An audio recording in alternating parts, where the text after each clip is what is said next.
Hi, everyone.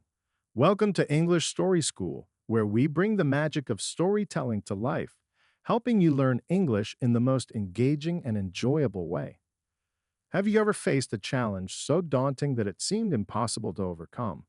Imagine being in a world where everyone speaks a language you don't understand, where every word feels like a puzzle, and each sentence is a maze.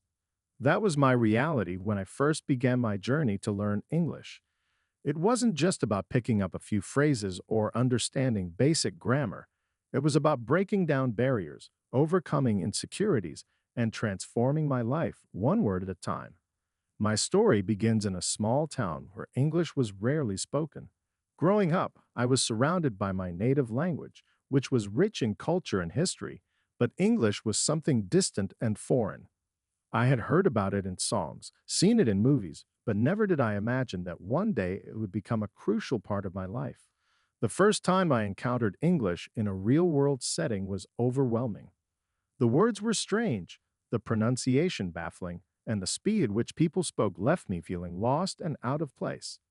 I can still remember the day of my first English class as if it happened yesterday. The classroom was a mix of excitement and nervous energy, with the air buzzing from the anticipation of something new and unknown. I sat at my desk, my heart pounding in my chest, unsure of what to expect. The walls were adorned with posters of famous English landmarks and words that looked like puzzles to me, words that I had seen before but never truly understood.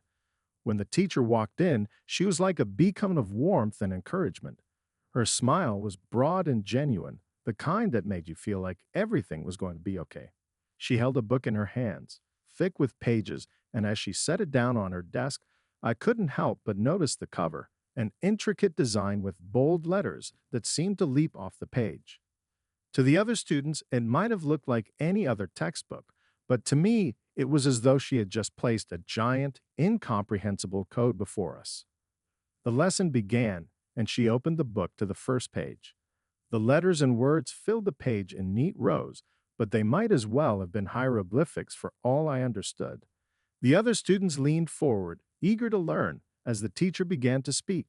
Her voice was clear and melodic, and she enunciated each word with the precision of someone who had spoken the language all her life. As she wrote on the board, the chalk moved effortlessly, forming words that seemed foreign and familiar all at once. As the class continued, I noticed something that both amazed and terrified me. The other students seemed to be catching on quickly. They nodded their heads in understanding, their pens flying across their notebooks as they jotted down notes. I watched them in awe, wondering how they could possibly understand this new language so easily. For them, it was as if the teacher was handing them pieces of a puzzle that they instinctively knew how to fit together. For me, it felt like I was watching from behind a glass wall, unable to participate in the same conversation. When the teacher asked us to repeat a simple phrase, my mind went blank. The words had made perfect sense when she said them, but now, as I tried to recall them, they slipped away like water through my fingers. My heart raced as I opened my mouth to speak, but nothing came out. It was as if my tongue had turned to lead, heavy and uncooperative. When I finally managed to force the words out, they were clumsy and awkward, stumbling over each other like strangers in the dark. The sound of my own voice, so different from the teacher's, echoed in my ears, and I immediately knew something was wrong. The classroom, which had been filled with the hum of learning, suddenly fell silent. My words hung in the air, suspended in time, and then came the sound that I had dreaded the most, laughter. It started as a small giggle from one corner of the room, but it quickly spread like wildfire until the entire class was laughing. My face burned with embarrassment, and I wanted nothing more than to disappear. The laughter wasn't cruel, but it was enough to make me feel like I was sinking into the ground, like the very earth beneath me was swallowing me whole. In that moment, I felt the weight of my failure bearing down on me. I was caught in a whirlwind of emotions, shame, frustration, and a deep sense of inadequacy.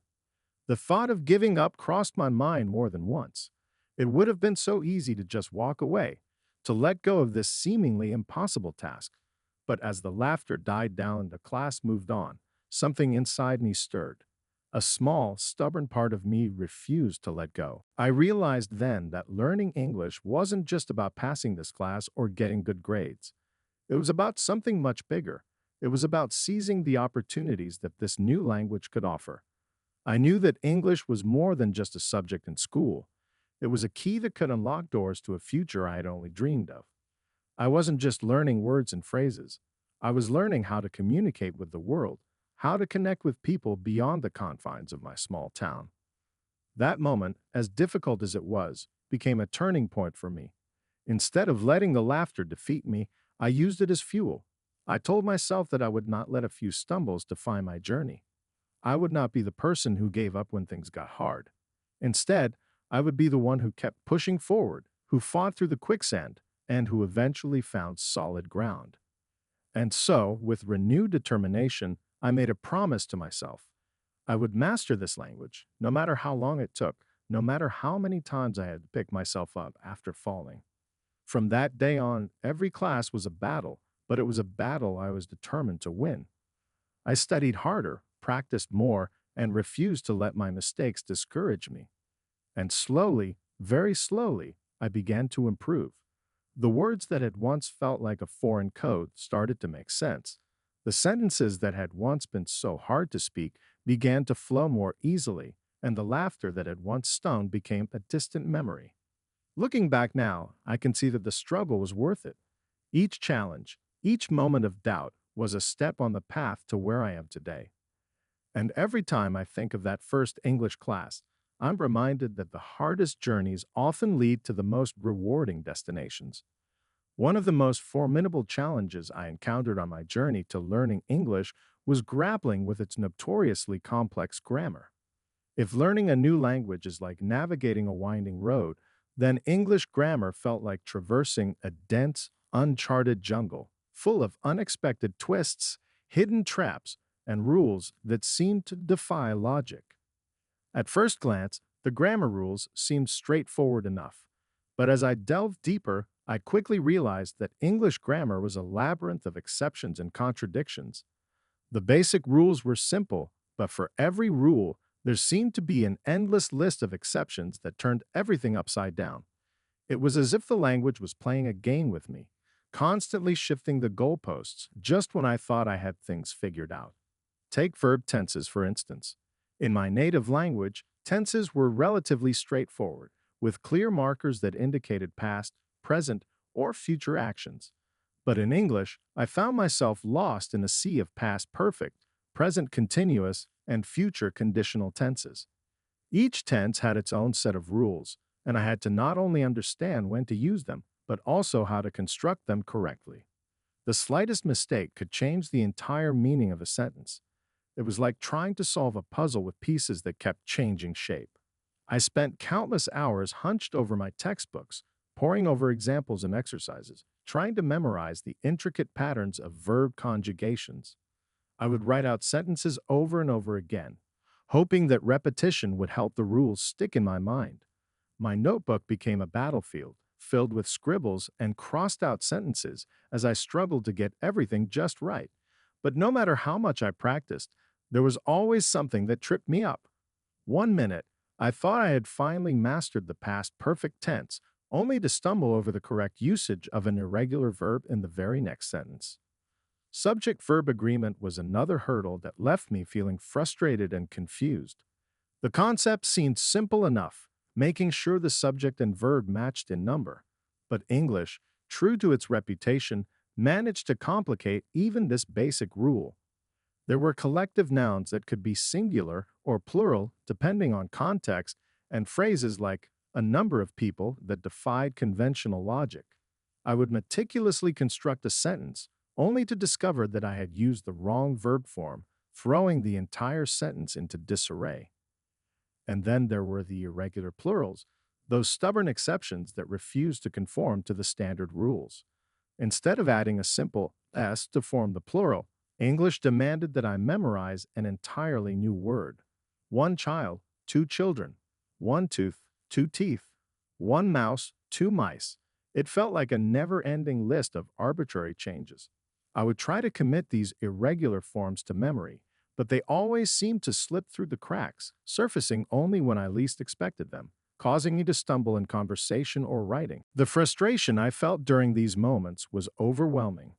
There were days when the grammar seemed so impenetrable that I wondered if I would ever be able to master it. I would sit at my desk, surrounded by piles of books and notes, feeling as if I were drowning in a sea of rules that made no sense. In my frustration, I would sometimes throw my books aside, convinced that the task before me was impossible. How could I ever hope to grasp a language that seemed to delight in confounding me at every turn? But each time I felt like giving up, I found myself returning to the reasons I had embarked on this journey in the first place. I remembered the way English had opened up a world of possibilities, how it had the power to connect me with people and experiences far beyond the borders of my small town. I thought about the opportunities that mastering English could bring, opportunities for education, for travel, for a better life. I reminded myself that learning English wasn't just about mastering grammar. It was about breaking down barriers and opening doors that had once seemed closed to me. So I persevered. I picked up my books and started again, determined to conquer the challenges before me. I sought out new resources, asked for help when I needed it, and refused to let my mistakes discourage me. Slowly but surely, I began to see progress. The rules that had once seemed so confusing started to make sense, and the exceptions that had tripped me up became familiar friends. I still made mistakes, but I learned to see them not as failures, but as stepping stones on the path to mastery. Looking back, I realized that the struggle with grammar was an essential part of my journey. It taught me patience, resilience, and the importance of perseverance. It showed me that even the most daunting challenges can be overcome with time and effort. And most importantly, it reinforced the idea that learning a language is not just about mastering rules. It's about embracing the journey, with all its ups and downs, and emerging stronger on the other side. One of the biggest motivators for me was the desire to connect with people from different parts of the world. English is often referred to as the global language, and I wanted to be part of that global community. I wanted to understand the songs I loved, the movies that inspired me, and most importantly, I wanted to be able to communicate with people beyond the borders of my own country. This desire pushed me to keep going, even when the going got tough. As I continued my studies, I realized that learning English wasn't just about memorizing vocabulary or mastering grammar rules. It was about immersing myself in the language, surrounding myself with it in every possible way. I started watching English movies with subtitles, listening to English music, and even trying to think in English. I would carry a small notebook with me everywhere I went, jotting down new words and phrases that I encountered. Slowly but surely, the language that once seemed so foreign began to feel more familiar. But the journey was far from smooth. There were setbacks along the way, moments when I felt like I was taking one step forward and two steps back. There were times when I would be in a conversation and suddenly forget a word, or when I would mispronounce something and be met with confused looks. These moments were humbling, but they also taught me an important lesson that mistakes are a natural part of the learning process. Every time I stumbled, I learned something new, and every mistake brought me one step closer to fluency. A significant turning point in my quest to master English came when I made the daunting decision to step out of my comfort zone and engage in conversations with native English speakers. Up until that point, much of my learning had been confined to the safe and structured environment of textbooks, classrooms, and self-study. It was a controlled space where mistakes were expected, and there was little fear of judgment. But I knew that if I truly wanted to become fluent, I had to go beyond these confines and immerse myself in the language in real-world settings. The thought of speaking with native English speakers was terrifying. It felt like standing on the edge of a high cliff, knowing that I had to jump, but paralyzed by the fear of what might happen if I did. I was acutely aware of my limitations, the way my accent might betray my non-native status, the possibility of using the wrong word or tense, or worse, not being understood at all. The fear of being judged, of being ridiculed, or of simply making a fool of myself loomed large in my mind. But I also knew that avoiding these conversations would only keep me stuck in a cycle of self-doubt, and stagnation. The first few conversations were as uncomfortable as I had imagined. I remember the initial encounters vividly, awkward and stilted, filled with long, uncomfortable pauses as I desperately searched for the right words. It was as if my brain had gone blank, leaving me stranded in the middle of a sentence, grasping at words that seemed just out of reach. My tongue felt heavy, my heart raced, and every pause felt like an eternity. The pressure to perform, to speak flawlessly, weighed heavily on me, amplifying every little mistake. I could see the impatience or confusion in the eyes of my conversation partners, and it only made me want to retreat back into the safety of silence. But despite the discomfort, something within me refused to give up. I realized that every awkward conversation, every mispronounced word, and every stumbled sentence was a necessary part of the learning process. I began to embrace the discomfort, recognizing it as a sign that I was pushing my boundaries and growing. I learned to laugh at my mistakes, to see them not as failures but as stepping stones toward improvement. I started to focus less on the fear of being judged and more on the small victories, correctly using a new word, successfully conveying a complex idea, or simply making it through a conversation without freezing up. As I continued to engage in these conversations, something incredible began to happen. I found that with each new interaction, my confidence grew. The words that once felt foreign and elusive started to flow more naturally. The pauses became shorter, the stiltedness faded, and I began to speak with more ease and fluency. I discovered that the more I exposed myself to real-world conversations, the more comfortable I became with the language. It was as if a door had been opened, allowing me to access a new level of understanding and expression. This newfound confidence in speaking led me to explore the language in ways I hadn't before. With the fear of conversation beginning to fade, I felt a growing curiosity and excitement about the broader aspects of English. I began to delve into English literature, a world that had always intrigued me but felt inaccessible due to the language barrier. Now, with a better grasp of the language, I was able to appreciate the beauty of English poetry, the intricacies of novels, and the profound impact of storytelling. Reading literature in English was a revelation. It was like discovering a treasure trove of human experience, emotion, and thought, all expressed in a language that I was beginning to understand more deeply. Poetry, with its rhythm and metaphor, showed me the musicality and subtlety of English. Each poem was like a puzzle, challenging me to unpack its meaning and appreciate the layers of emotion and imagery within it. Novels, with their complex characters and intricate plots, offered a window into different cultures, eras, and perspectives. Through these stories, I was able to connect with the language on a much deeper level, seeing it not just as a tool for communication, but as a medium for art and expression.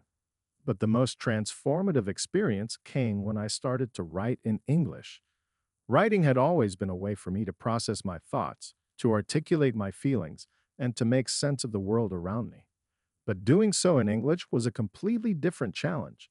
At first, it felt like trying to paint with a limited palette. My vocabulary was still developing, and I'd often struggled to find the right words to express my ideas. But the more I wrote, the more I found my voice in this new language. Writing in English became a profound experience for me. It was not just about stringing together sentences, it was about translating my inner world into a language that had once been foreign to me.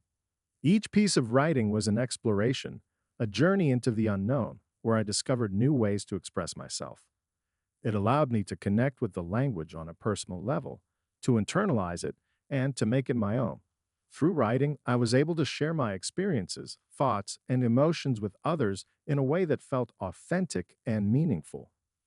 This journey of engaging with native speakers, exploring literature, and writing in English transformed my relationship with the language. What had once been a source of fear and frustration became a source of joy and fulfillment. I no longer saw English as an insurmountable challenge, but as a rich and dynamic language that I was continuously learning to master. It was a journey that taught me not only about language, but also about resilience, courage, and the power of stepping out of one's comfort zone. The more I learned, the more I realized that English is not just a language, it's a key that unlocks new opportunities. It opened doors for me in my career, allowing me to connect with people from different cultures, to access resources and information that would have otherwise been out of reach. It gave me the confidence to travel, to explore new places, and to experience the world in a way that I never could have imagined. Looking back on my journey, I am struck by the profound transformation that has taken place. What once seemed like an insurmountable mountain, this vast, intricate web of sounds, symbols, and meanings that we call English, has gradually woven itself into the fabric of my identity. It's not just a language I learned, it's a lens through which I now see the world, a key that has unlocked doors to countless opportunities, experiences, and connections. There was a time when English felt like an enigma, a puzzle with too many pieces that just wouldn't fit together. I vividly remember the early days when even the simplest phrases felt like obstacles. The words would twist and turn in my mind, refusing to align with my thoughts, and every attempt to speak felt like stepping into the unknown. It was as if the language itself was a distant, elusive force, something I could observe but never fully grasp. But as I stand here today, reflecting on how far I've come, I realize that English is no longer a foreign entity to me. It's become an integral part of my daily life, a medium through which I express my thoughts, my emotions, and my dreams. It's in the books I read, the conversations I have, the movies I watch, and the thoughts that run through my mind. English is no longer just a tool for communication, it's a part of who I am. Yet, even as I take pride in the progress I've made, I am acutely aware that the journey of language learning is far from over. In fact, I've come to understand that this journey is a lifelong process, one that never truly ends. There's a certain humility in this realization, a recognition that no matter how much I learn, there will always be more to discover, more to explore, and more to master. Every day presents new opportunities for growth. I encounter words that are unfamiliar, expressions that are intriguing, and nuances that deepen my understanding of the language. It's in the everyday moments, the quick exchange at the grocery store, the article I read online, the lyrics of a song that catch my ear, where I continue to learn and evolve.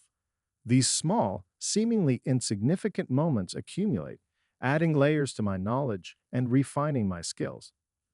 There's also a sense of excitement in this continuous learning process. The idea that there's always something new to uncover, something more to achieve, keeps the journey fresh and engaging.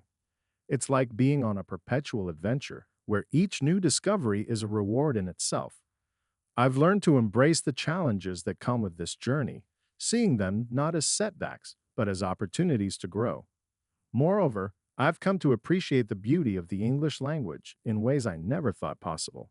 Its richness, its versatility, and its ability to convey complex ideas and emotions continue to amaze me. Whether it's the precision of a well-crafted sentence or the lyrical quality of a poem, English offers endless possibilities for expression. And with each new word or phrase that I learn, I feel a deeper connection to the language. But perhaps the most important lesson I've learned is that language learning is not just about the acquisition of knowledge. It's about the development of a mindset. It's about cultivating patience, persistence, and a willingness to step outside of your comfort zone. It's about embracing the unknown and being open to the challenges that come your way. And above all, it's about understanding that mastery is not a destination, but a continuous journey. As I look to the future, I am excited by the endless possibilities that lie ahead. There are still so many facets of the English language that I have yet to explore, literary genres I have yet to delve into, cultural contexts I have yet to understand, and creative expressions I have yet to experiment with. The journey of learning English has shaped me in ways I could never have anticipated, and I know that it will continue to do so for years to come. So, if you're struggling to learn English, or any language for that matter, I want you to know that you're not alone. The journey is challenging, but it's also incredibly rewarding. There will be times when you feel like giving up, when the obstacles seem too great to overcome, but I encourage you to keep going. Remember why you started, embrace the process, and celebrate the small victories along the way. Every word you learn, every sentence you master, brings you one step closer to your goal. With that said, thanks for watching, and until next time.